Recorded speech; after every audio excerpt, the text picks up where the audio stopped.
The following program was provided by an independent producer solely responsible for its content. The opinions expressed do not necessarily represent the views of this station, its staff, board of directors, or underwriters.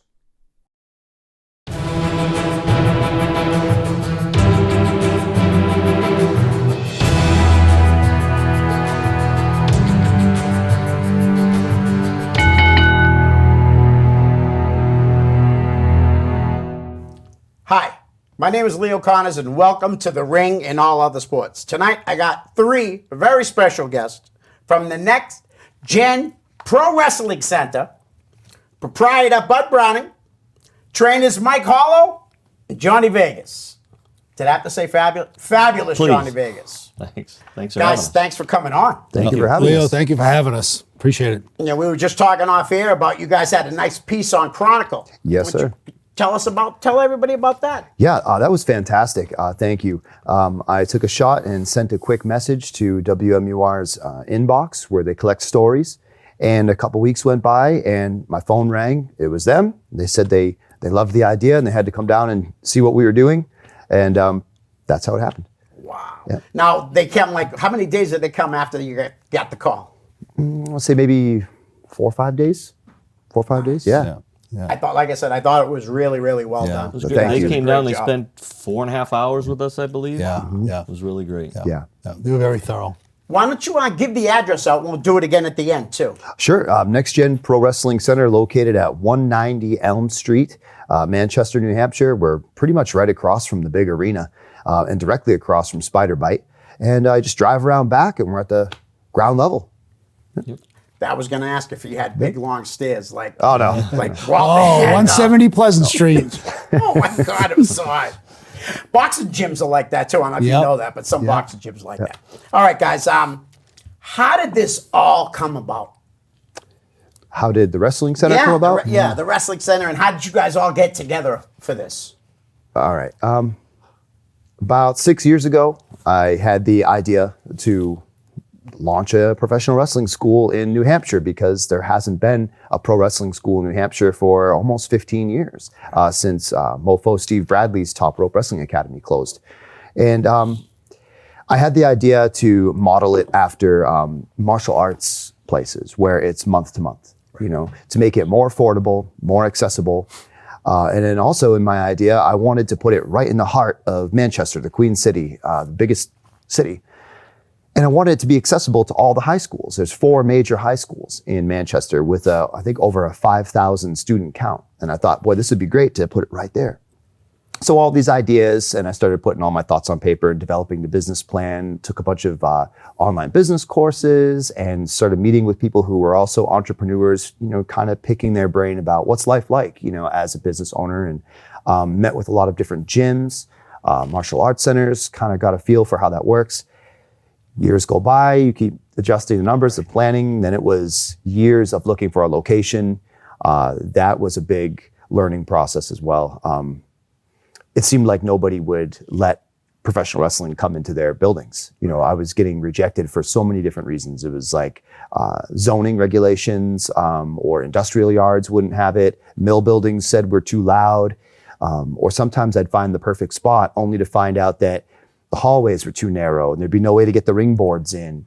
Or I can't put the wrestling ring in an elevator and go down into the basement.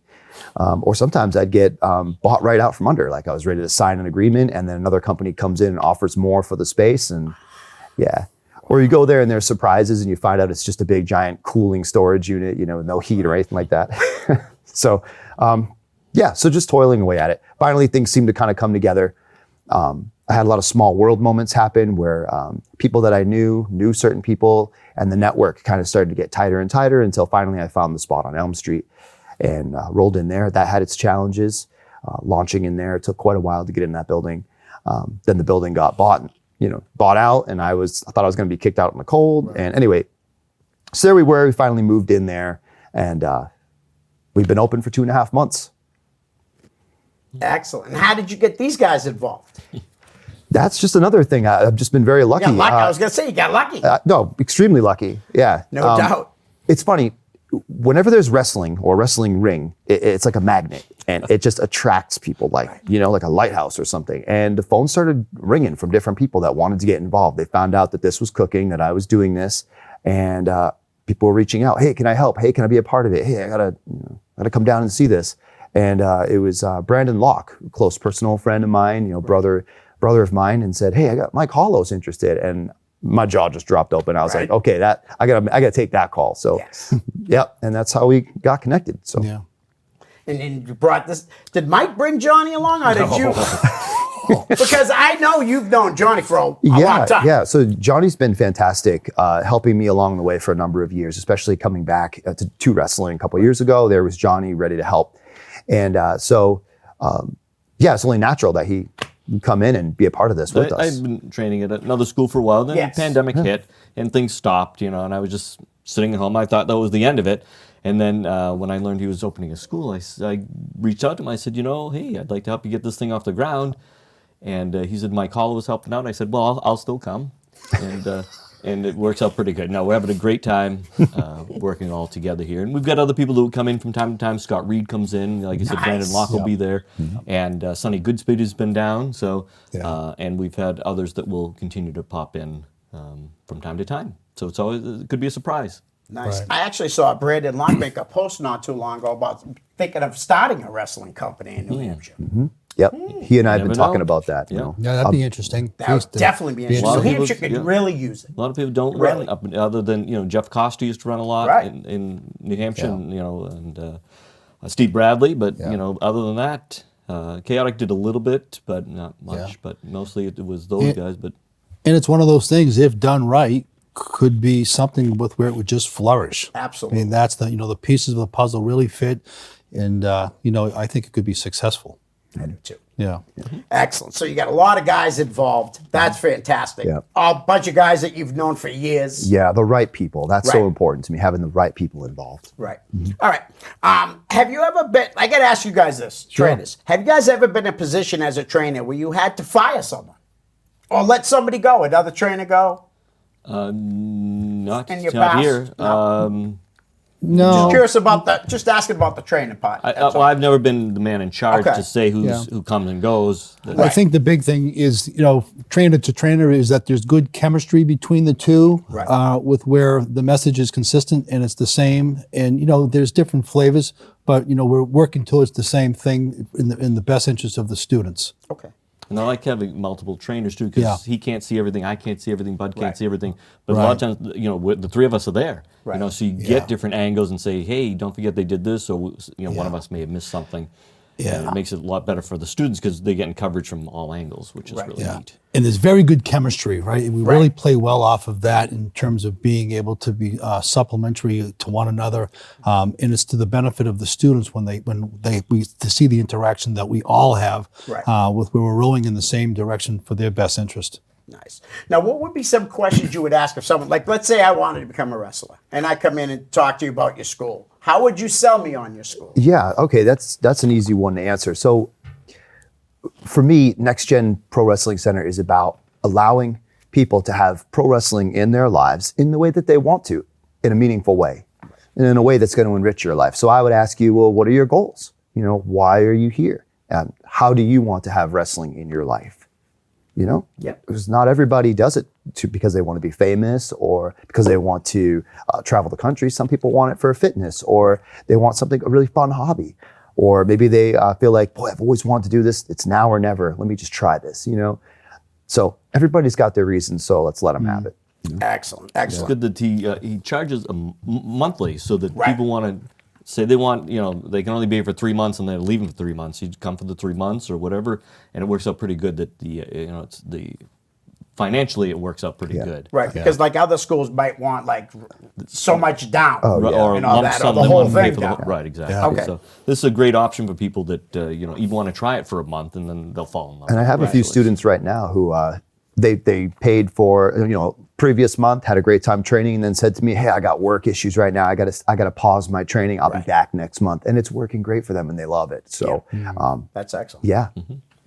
All right. What do you guys do differently that would make you guys a little different from another wrestling school? Seeing I know you guys have been involved with other schools. You want to go first? Well, I think, again, basically the biggest thing I think is that you don't have just one trainer that's training you all the time. Here, there are multiple different combinations that we use. And again, seeing different eyes and different angles of things, I think that's a big selling point too, that we're going to focus on a lot of stuff, and different trainers are going to focus on different things. So we put it all together, and we're covering a lot of bases. And, you know, I mean, like I try to explain to students that you're not going to learn this in 2 days, 2 weeks, 2 months. This is a long-term thing. This is, you know, not a sprint, it's a marathon type of thing.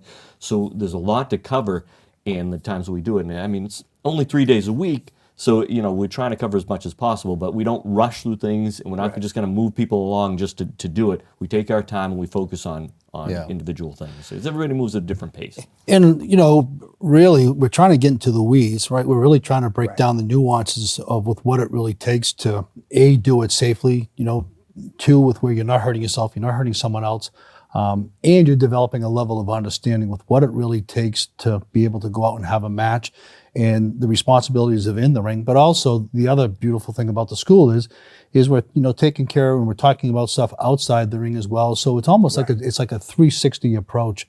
You know, to Bud's point earlier, with where we're allowing people to self-confidence, self-respect, you know, carry themselves outside the business in a way with where, you know, they're successful in society as well, which is important. Excellent. All right. Now, you guys have some seminars. You have one coming up this Thursday with Anthony Green. Yes, sir. Anthony Green, And you've had a couple in the past so far. How have they gone? And Fantastic. who were they? We had Knuckles Nelson come in, and we had Brian Former Malonis. guest. Yeah, Brian Malonis came in. Yeah. So, now we've got Anthony Green. Yeah. In each, you know, Knuckles had his piece from the Tony Rumble days of all the do's and don'ts, and really, I thought he did a phenomenal job, really laying out to the students with where there's detours, with where you can fall off the horse, and I thought he spoke eloquently with where these are the things that you don't want to do, and trying to keep them, you know, down the straight and narrow. And Brian Malonis, I thought he did a phenomenal job as well, just talking about his experiences, what it means to be coachable, and with what his attitude was like when he first came in, and how he was able to really transform that to with where he's at today, to have a real good level of understanding with what it means to be successful. So they're really hearing different voices and different stories, which is, it's just not Johnny and I from a, you know, basic standpoint. They're getting the life pieces of, you know, professional wrestling as well, to really kind of educate them in a manner with where, geez, I didn't know about that. And I think that's the beauty of the school as well. So it's, you know, it's both sides of the street. Right. And you had a hand in training Brian Malonis, correct? Yeah, Brian started with me, and, you know, he was one of my, you know, we joke about it. He was one of the difficult students with where he thought it was either going to be his way or my way, and you know, finally he came around and realized that, hey, I got to get on board, and you know, he's had great success, and it took him a little bit of time to figure that out, but you know, he's been able to flourish and do really well for himself. Absolutely. Brian's one of my favorite wrestlers. Yeah. How do you beat him? He's a big dude. Dude. He's a big guy. All right. If you're what should a trainee have goals? Does he have goals for, like, you know, like 30-day goals, 60-day goals, anything like? Do you set goals for any of the trainees? Well, it's such an individual thing. Yeah. You know, and where these are adult learners, they're learning with their own learning styles. Right. And with the different coaches, the different coaching styles, that matches up. So people are progressing at their own rates, and they're learning in their own ways. So there's really no like universal benchmarks that everybody can hit. Like for example, at a karate class, you know, you learn the forms, then take the test, get the belt. You know, that's not how it goes. So everybody's different. And they have different goals. Like some want to make the highest level they can. Some might want to just do independent shows. Some might just want to come down for a good workout. So we're open to everything. You know, you can have whatever goal you want. If you just want to come and just be a wrestler just to learn the game, that's great. You have aspirations of something bigger and better. Absolutely, we're going to try the best we can to help you any step of the way we can. Yeah. Excellent. All right. Can you take me through one of your classes, Mike?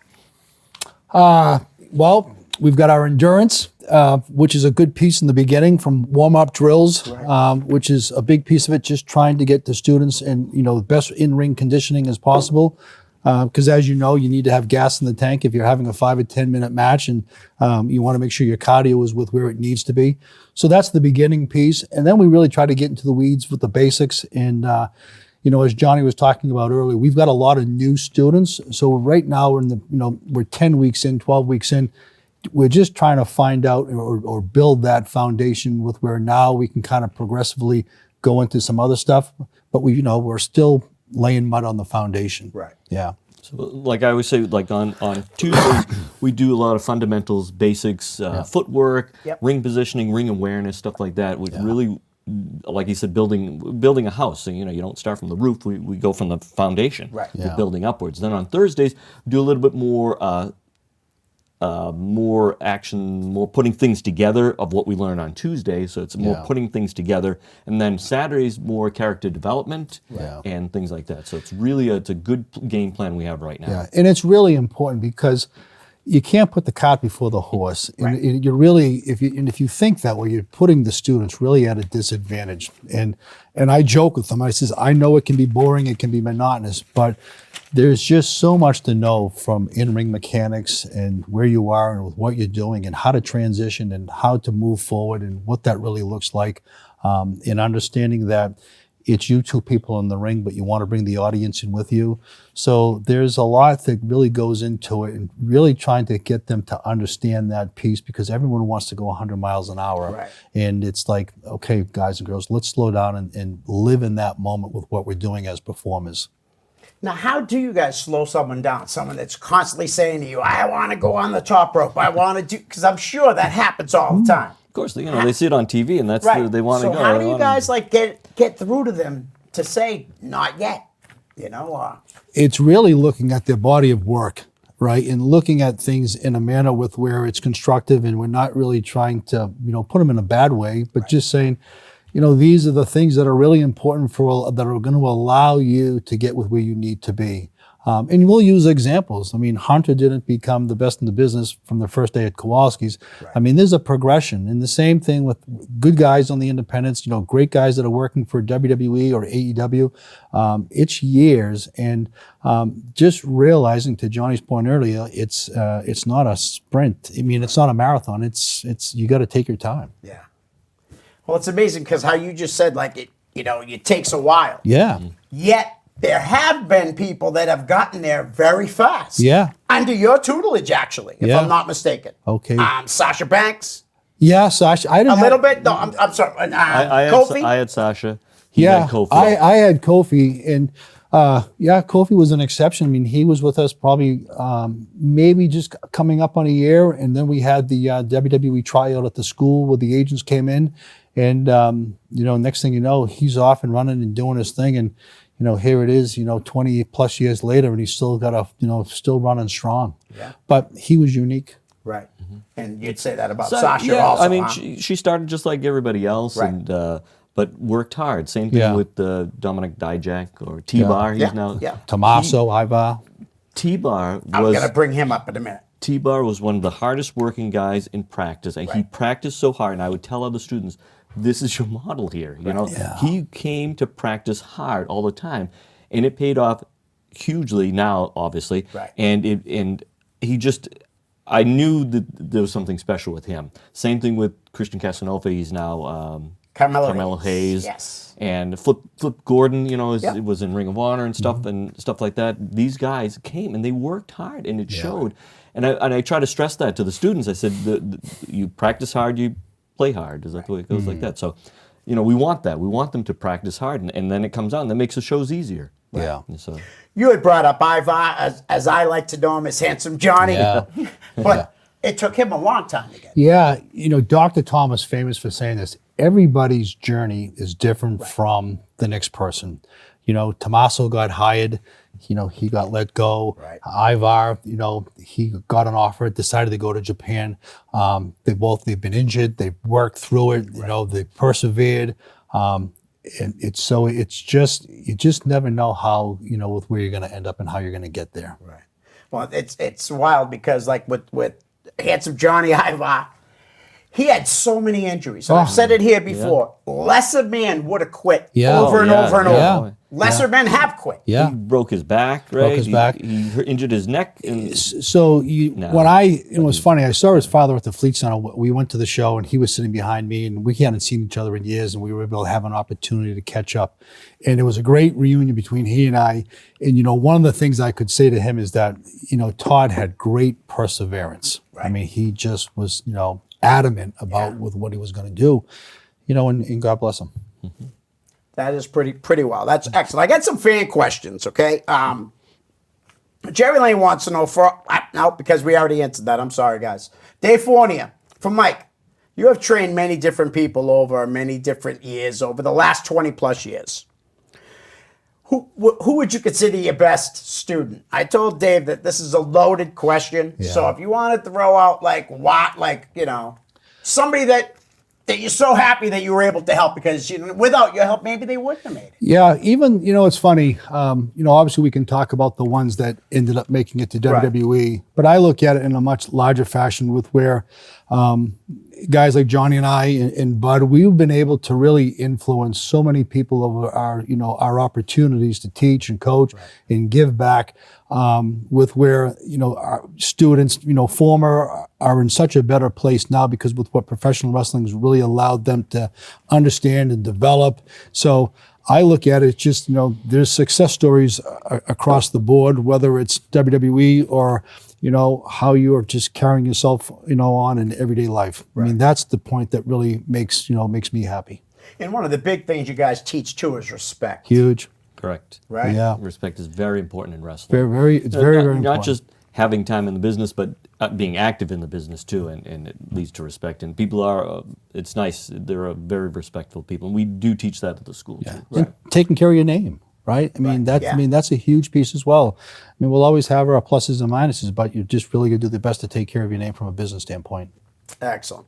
This is for all you guys. Are there any students? Dave wants to know if there are any students that are close to maybe being on shows. Do you have anyone at the school now? I mean, I know, but I know it just started. But I'm sure you got some guys that, of course, training elsewhere first, right? There's a lot of varying levels of skills and different experience levels. We have some people that have been training off and on for years and have settled here. Right.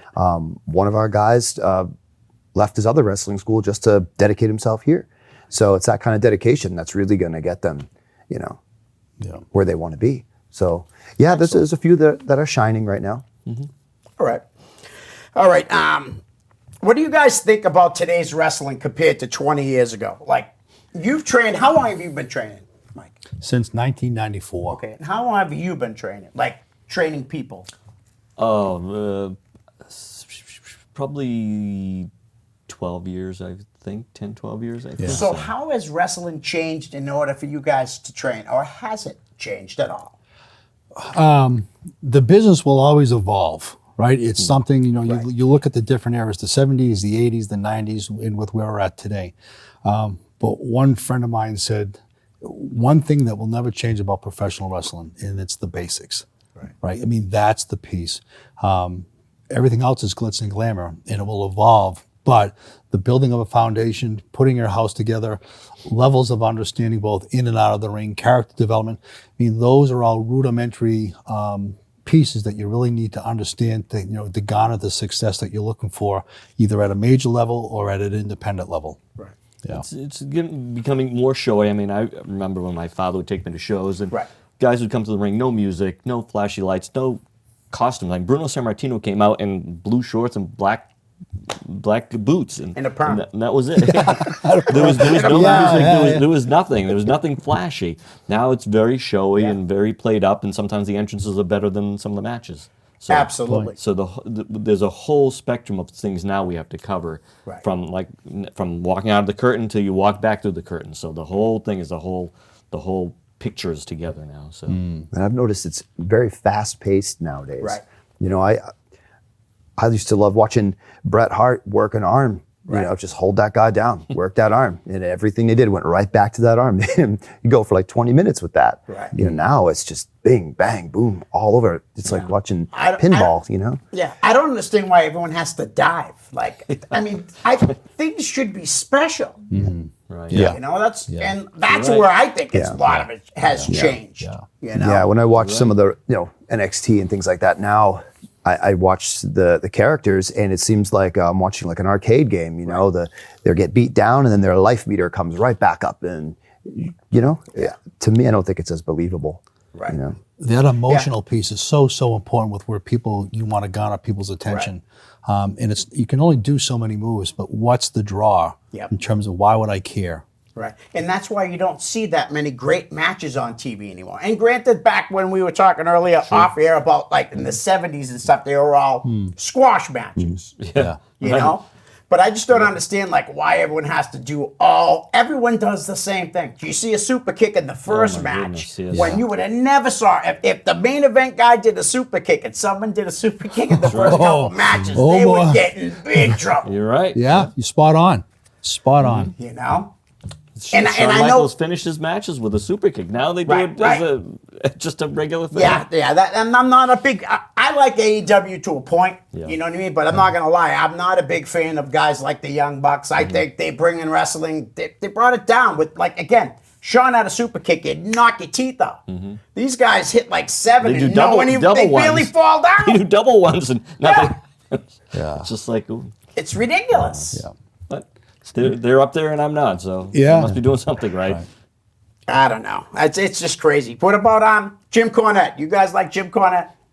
You must have met Jim Cornette. I've been around Cornette. Yeah, he's just he's interesting. But I agree with a lot of what he says because I'm an old school mind with wrestling. And one thing he said was, "Don't hotshot yourself out of business." Yeah, right. Yes. What do you have left? I mean, and really think about logic if you're trying to tell a story with where people are resonated towards you. Right. How important is footwork? I know you talk about it a lot. So. Yeah, it's your way around the ring. A friend of mine said to me one time, way back when, he says, I can tell if a guy can work just by watching his feet. And that always stuck with me. And I said, well, why is that? He says, who wants to watch a guy or a girl that's stepping all over themselves and doesn't have that aura about themselves where there's a difference between people that are sitting in the crowd opposed to the person that's performing inside the ring. And, less is more. And just, being graceful and knowing where to be and when to get there. So that's something that kind of always stuck with me from way back when to today, because I know WWE as a whole, I mean, it's very important to William Regal. It's important to Hunter. It's important to Coach Bloom. It's your quality of work. All great workers, by the way, too. Yeah. You know what I mean? Yeah. I would always tell people, I said, if you have good footwork, people notice. Right. If your footwork is bad, people notice. Yeah. So either way, they're going to notice that. Because I'm a big boxing fan too, and that's so important in boxing. I mean, as much as wrestling. Right. Yeah. So what do you guys do for conditioning drills? We got some good ones. We do. We got some good ones. I've had to think outside the box a little bit because we're a bit challenged with ceiling height in there. Okay. So there's not a whole heck of a lot of like leaping up and. Yeah. So we have a constant motion drill. We call it the 10-8-6-4 drill, and it's a lot of movement, a lot of running, a lot of dropping down. Working together. There's the footwork piece in there. There's the it makes you very tired. Let's just cardio in the ring is so different. I mean, it's different than working on a treadmill or riding a bike or running outside or anything like that. It's so different being in a wrestling ring. Like people say, "Oh, you only did an 8 to 10 minute match. That must be easy." Oh yeah, it's real easy. Going 8 to 10 minutes with one other person, nonstop, consistently for that time period is a long time. So. The cardio in a ring is totally different. It's hard to teach people cardio. I mean, you have to be in the ring and consistently come to practice. Yeah, and learning how to relax. Yeah. How to breathe.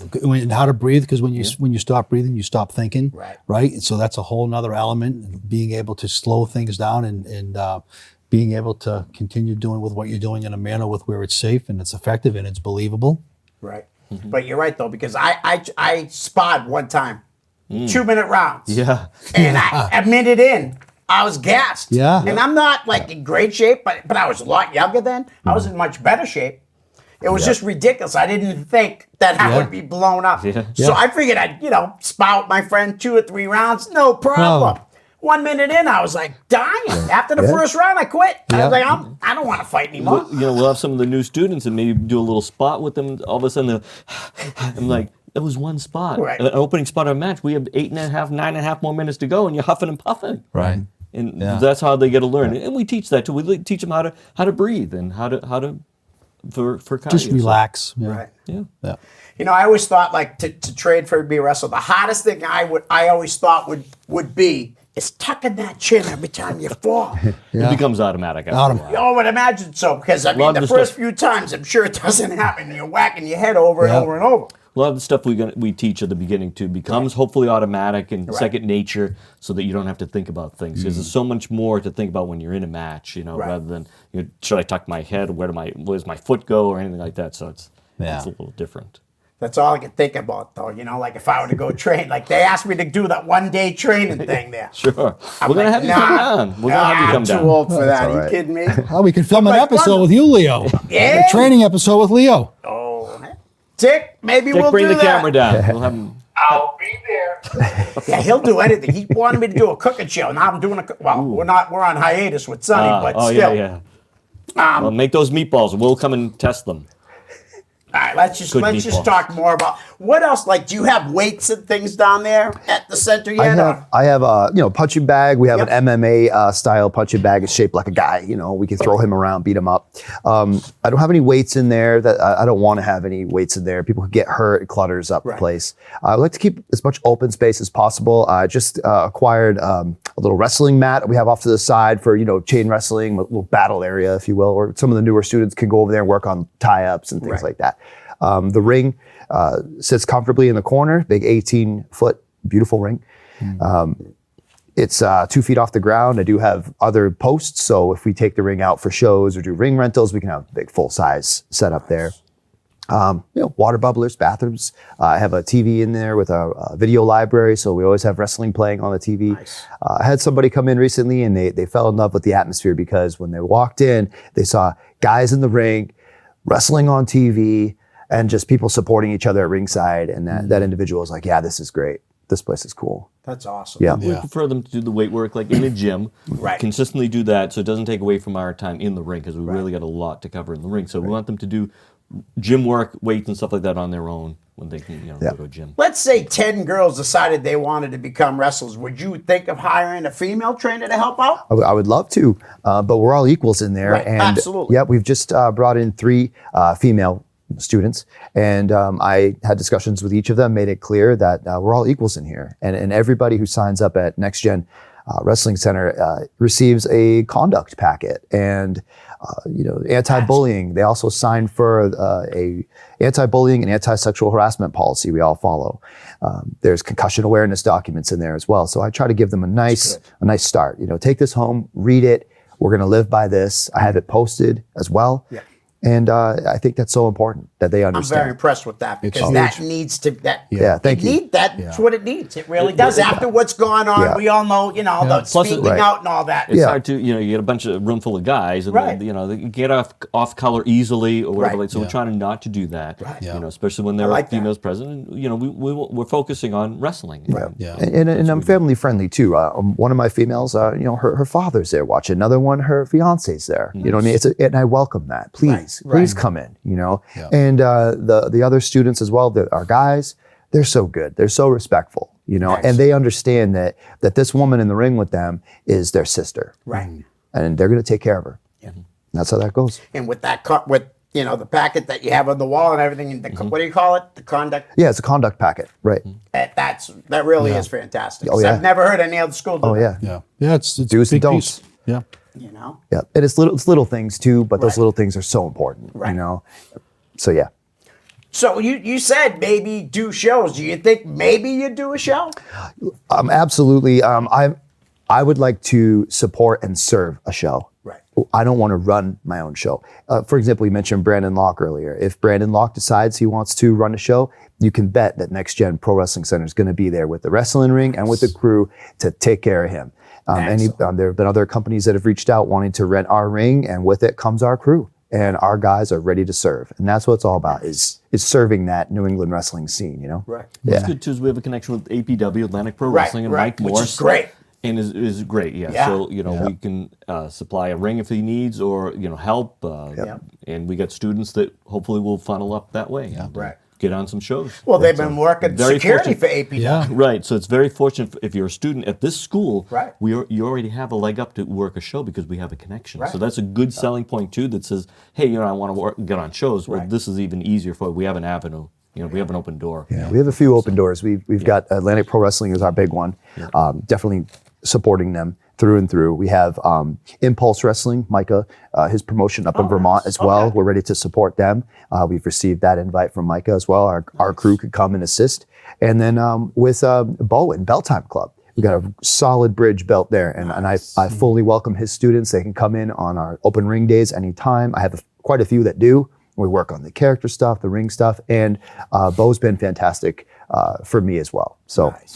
Well, I mentioned it off here, guys, but one of Bo's students won the Limitless title over the weekend, There you go. meeting Yeah. Yep. Anthony Green, another great independent wrestler, Yeah. which I still don't understand why the WWE dropped him, released him after they signed him. He was on TV almost immediately and every week. Right. Yeah. That just blows me away. You guys might understand it more than I would, but I just don't get it. Like, how do you bring a guy in, put him on TV every week, and then release him? Or a guy like Bronson Reed, he Yeah, holds the yeah. title, Yeah. take the title off him, move him up to the main roster, and then drop him a week later. I don't know. I don't know Yeah. if you guys do. I just No, you shake It's a your head lot a lot different sometimes. from when you were Yeah, I mean it's the writers. Vince is fickle. Right. It's ratings. There's Money, a whole right, too, money. money. There's a whole combination of how they end up in certain spots, and Right. it's challenging. Yeah. I don't think we've seen the last of him in the WWE. I really don't. Anthony, He could, Anthony Green. Hopefully, yeah. I think he'll You never be, know. Yep. He'll be somewhere. You know, Put it that wrestling- way. He'll Yep. be somewhere. In wrestling, you never say never. Right. I mean, there's bridges have been burned and people come back. I mean, Right. Hulk Hogan leaves, he comes back. Yeah. Bret Hart, everything like that.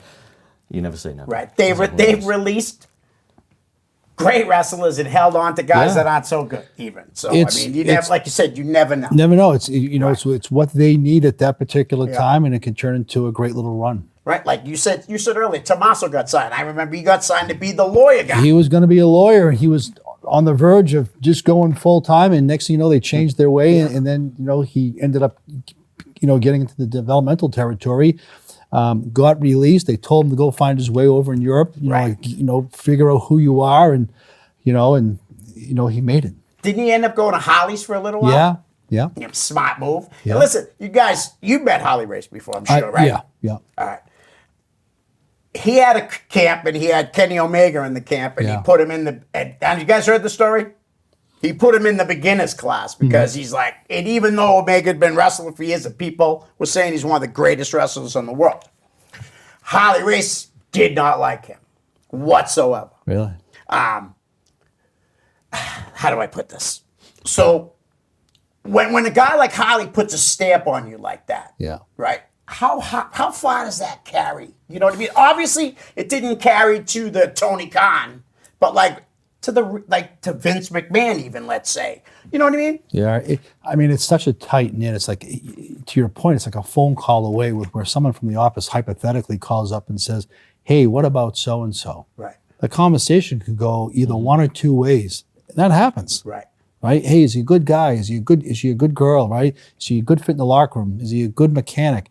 So you just never know. And and obviously things have worked out for the best. Right. For Omega. Have you guys ever trained anybody that you were surprised didn't go further? Maybe they stopped because they had an injury and that was it. But you were just like, if they would have stuck with it.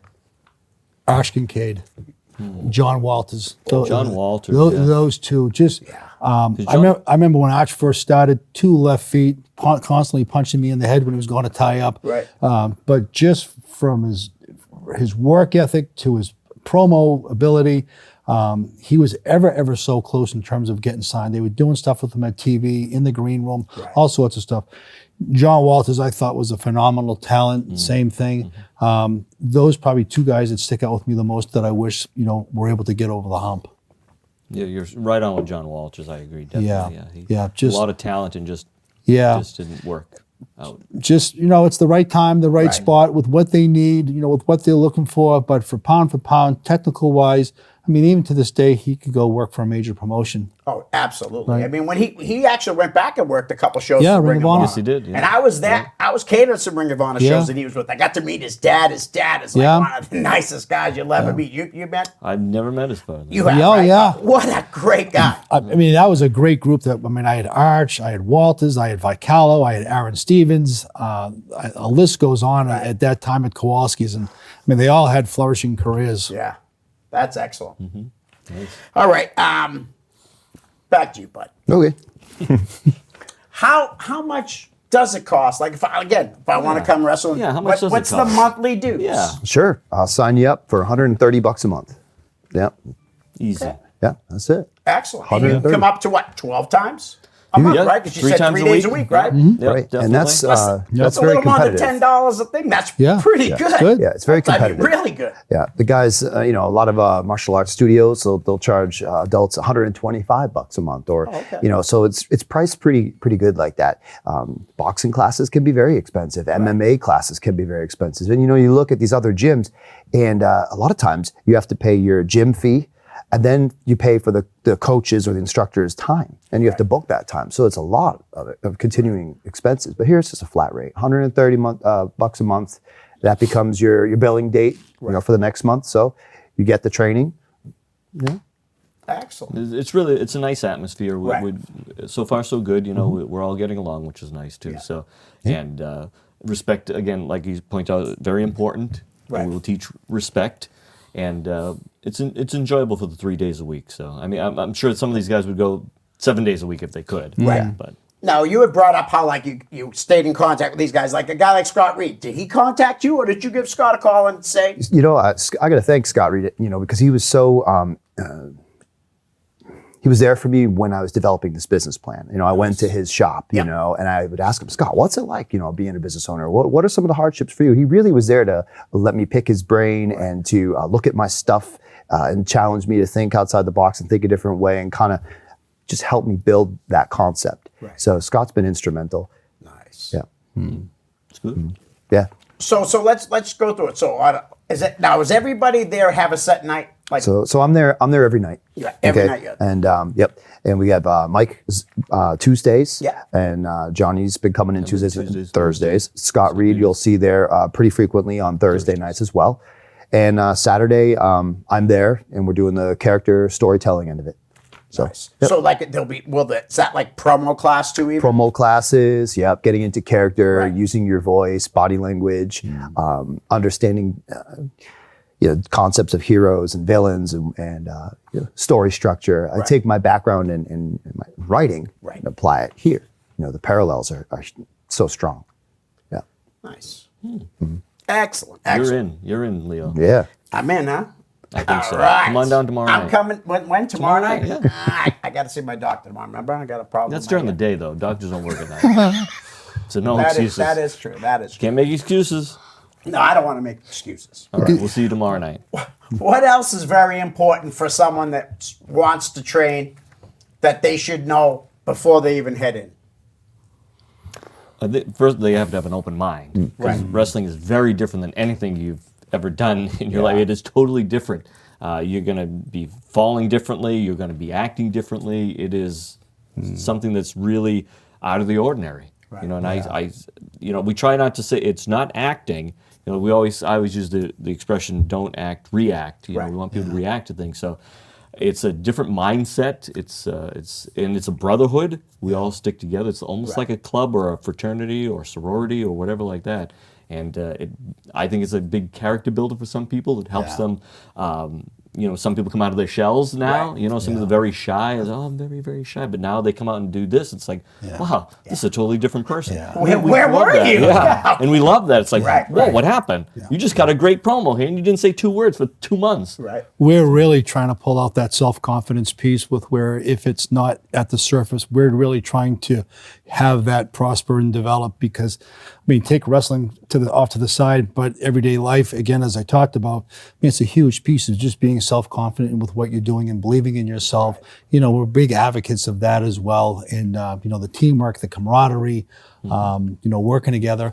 And, to Johnny's point, being able to come out of your shell and just being able to be you. Who wants to see a shy wrestler? No, not at all. I also think No it's one See somebody over the top, Yes. somebody colorful. I think it's important too for a brand new student or even a student who's been to other wrestling schools. They come in, what they need to do is empty the cup, and release any expectations that they might have. Forget about what you think that you know, and don't check your ego out the door. Don't feel like anybody owes you anything, or that you have an expectation that, well, if I'm here for 90 days, I should be here, right? Or shouldn't I be having a match after 6 months? You can't have that mindset. Yeah. So I think you said mindset a minute ago, and it just triggered that in me. So I think that's really important. How hard is it training like for a promo now, knowing that if they do make it to the big time, they really aren't they're saying somebody else's words for the most part. Yeah. Not everyone, but almost everyone. Yeah. There's only a handful of guys that they let talk on their own. Yeah. One of the things that's really important that we're doing at the school from a character development standpoint, and I'll give you an example. You've got guys and girls that go to TV in the afternoon and they make a hell of an impression with the agents for their in-ring work, with their capabilities and with what they're able to do. And then the agents go back to the writers, or they even go back to Stephanie, and I'll use Arch as an example, with where they would take them, and they would take them to Outback, and they would give them, promos to do. And again, just really trying to take their in-ring work, now their promo work. And I think for us, with where we're really trying to pull that together to really make a complete package. And I think us as a school, that really will allow some separation, because, we'll have full development across the board. Right. We've talked a little bit about Arch Kincaid, and I don't think Brian Malonis is going to be too happy when he watches this, because I know they weren't very good friends. No love Brian, loss. I got your back, bud. Just No love loss. No. listen. I got a question from Chops. Chops is a guy I told you guys off here that he did a lot of filming for George Carl when he did the NEWA, the Primal Conflict Wrestling and stuff. So he had a question.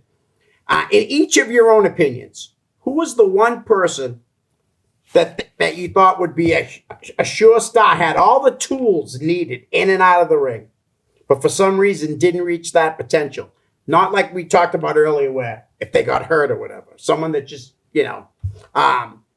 especially interested in Mike's answer. With all the schools and training facilities he's worked at for many years, he said, sorry for so long. So is there anyone that you really was surprised that? That didn't make it? Yeah. No, I don't. Other than, you had said Arch. Yeah. I said Arch, And John Walters. I'll even throw Vince Vicalo in there. I mean, he was another one that was on the Yes. bubble. I know there was some interest there. Good tag team with John Walters. Yeah, too. Very good hell of a tag team. Yeah, Arch and John really stick out in my mind with where I thought they were excellent. Nobody really comes to mind No. for me, other than, like I said, I'm a huge John Walters fan. Yeah, Right. yeah. Anybody, with you, buddy, whether trade or even someone that you wrestled with that we just, No, nothing really comes to mind. Okay. Nope. All right. All right. So, all right. I should have been more prepared. I have a lot of questions, but after asking that question about the which one if you ever had to fire anybody, I'm afraid to ask any of my other questions. All right. Ask away. All right.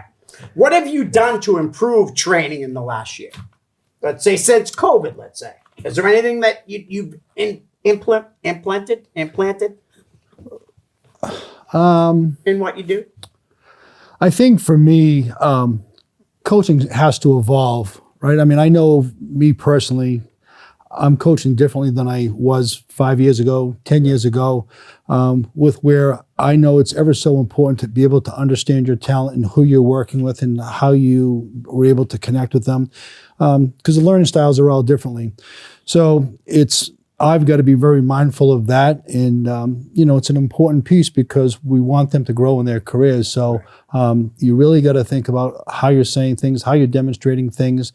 So when they get in their car, there's a positive impression with them with where they want to come back for more. Right. So.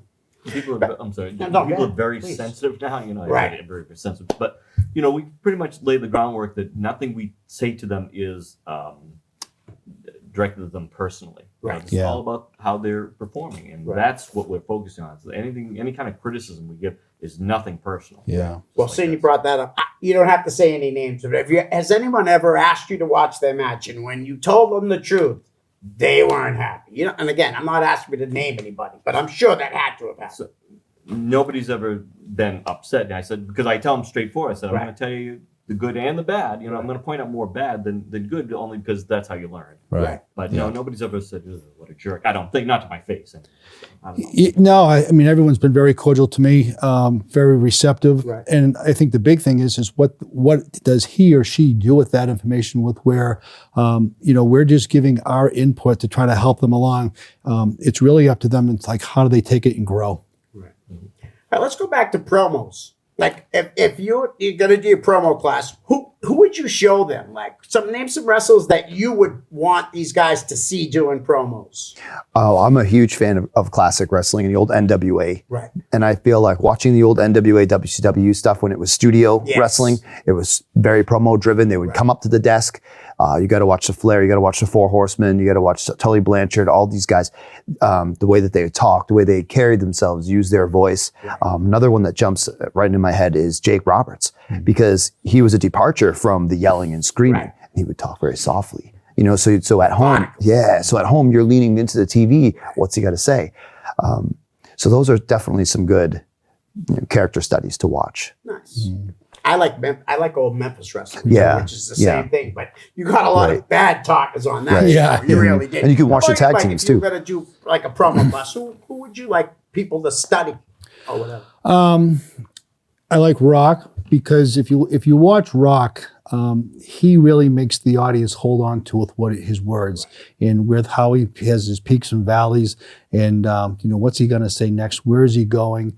And he really lets his words resonate and be heard to really try to create that emotional connection. So when he goes to have his match, it's really embedded in them with where it becomes easier because they're already emotionally invested. Right. He does get you invested. He does.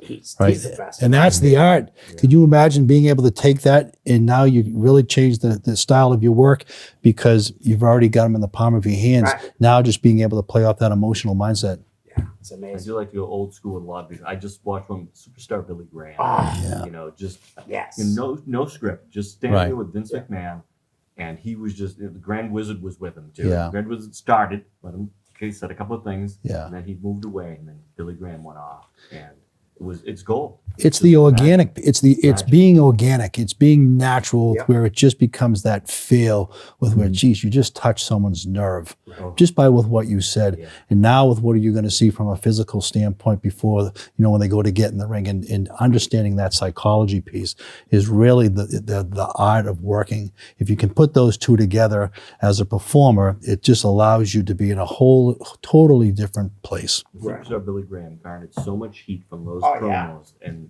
just his persona in the ring, you couldn't help it just disliking him.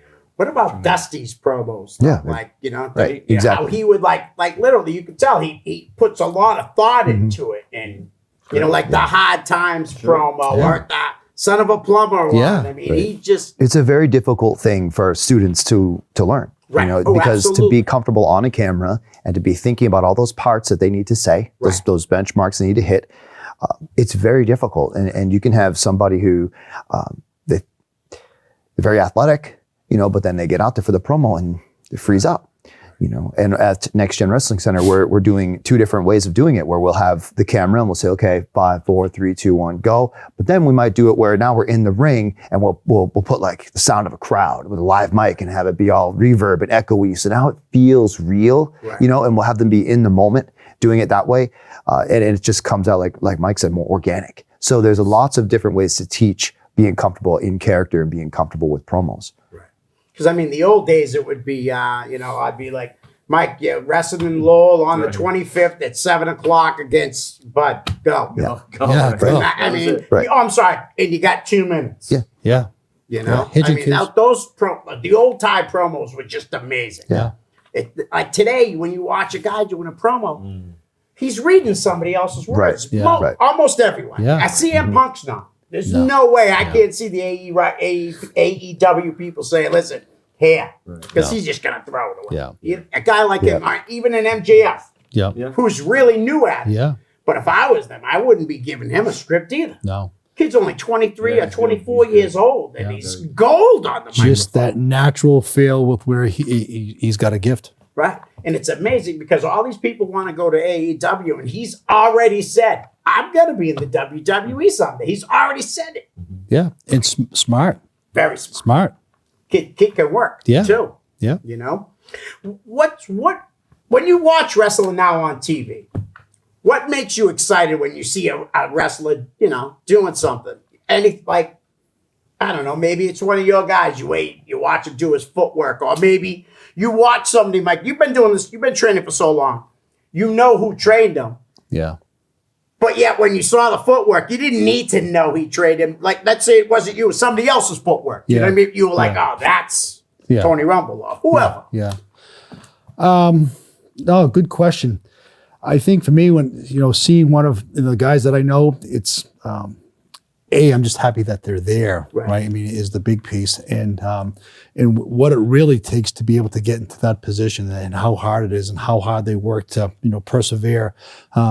Because let's face it, in this business, there's more often than not we're hearing the word no, right? And people don't like hearing the word no. So being able to pick yourself up and continue to move forward is a big challenge. And when Christian Casanova, Carmelo Hayes won the championship for NXT, it's like, I was like, ooh. It's like, I'm just sitting at home, this kid's doing it himself, but you feel like you're part of it, or a little part of it, and I called him after that, and I'm like, That's awesome. he was grateful to me. I'm like, no, you're doing this. Right. I just played a small part, and it's just wonderful. I was happy for him. He's I so can imagine how respectful. you felt, Yeah. honestly. And it's Very he just Johnny just hit the nail on the head. Whether it be Ivar, Tommaso, or Kofi, you reach out to those guys. None of them have forgot with where they've come from, and or trying to go to bat for you to help you however they can. I've seen the videos. Which is a huge piece, right? And how to get to that point, it's hard. So I'm very appreciative of that. That's awesome. It's a nice feeling. We got a little under 2 minutes. Why don't we do some social media for the school? Yeah, sure. We're on Facebook. I got a great business page built up. Just punch in NextGen Pro Wrestling Center and you'll see it. 190 Elm Street. 190 Elm Street. Yeah. It's in Manchester, which is great because, like I always tell people, you want to check it out, you can come in and just send about a little email or a Facebook thing and say, hey, I want to check out the school. Yep. We love to have people come in and look and see what we're doing. You may come in and say, no, I hate this, which is probably not true. Right. But you can come in and say, man, this is something that might be exciting. And the door's open. Come and visit. And the other thing that's really, I really give Bud a lot of credit for this. We welcome other students from other schools, and it's very professional with where we, where it's welcoming, and it's as you said earlier, it's a camaraderie. So it's not one school versus another school, or one promotion versus another promotion.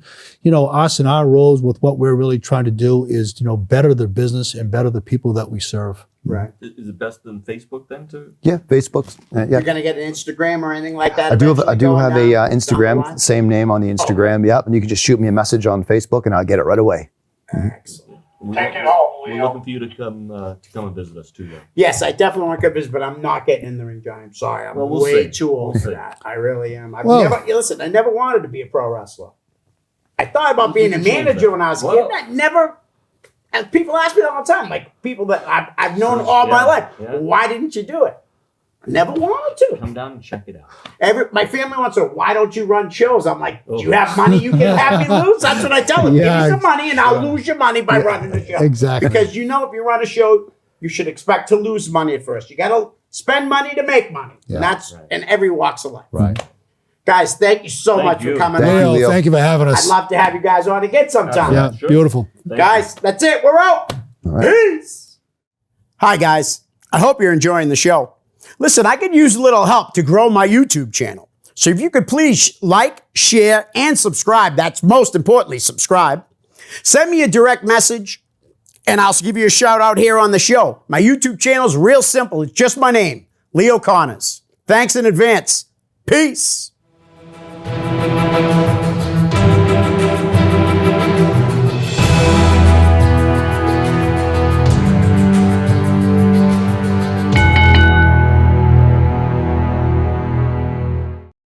The preceding program was provided by an independent producer solely responsible for its content. The opinions expressed do not necessarily represent the views of this station, its staff, board of directors, or underwriters.